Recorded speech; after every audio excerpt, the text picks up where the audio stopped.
So, in the pursuit of reading 52 books in a year, I have kind of brainstormed by myself at like 3 a.m. this morning because I couldn't sleep because my mind was just going.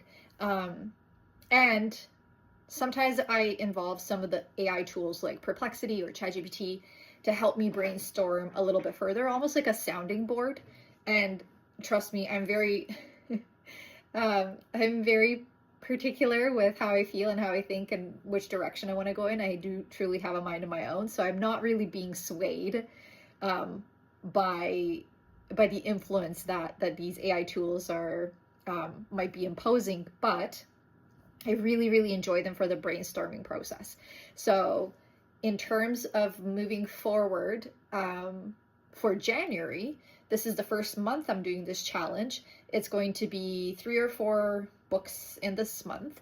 And so I'm needing to figure out how I will structure the topics of each month, then which books will fall under that category.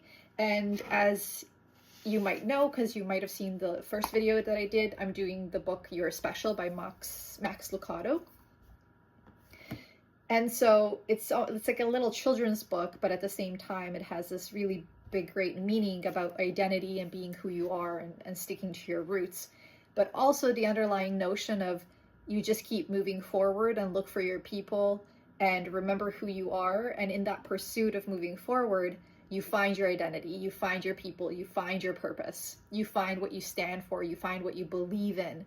And I love that. And so, of course, some of these bigger books and deeper topics that I will read about for the month of January are going to be underpinning this core concept, this core anchor, this core pillar of starting the month of January off with this In Pursuit of 2026 challenge, which is pursuing of the mind, pursuing of the self, and pursuing your identity, and then seeing how everything else unfolds.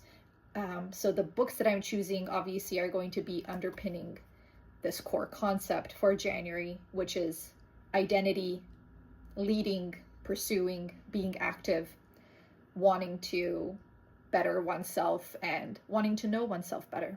Because I really do think that if you have curiosity and passion about who you are, it is the only way that you will know how to navigate the world, because we each see reality and our world through a different lens. And because it's so particular to you, the more refined your lens is, the more clear it is, the better and the more efficient your projection of the world will be, because you're going to be crystal clear on the things that you like, the things that you don't, the things that make sense, the things that don't. And that is where I think you can truly live a well-meaningful life, because it makes sense to who you are inherently. So this is my process right now, is trying to figure out which books I'm going to choose. And then I think I'm going to put it up for a poll and see whether or not you all can help me figure out which book to read next, which will be next week. Stay tuned.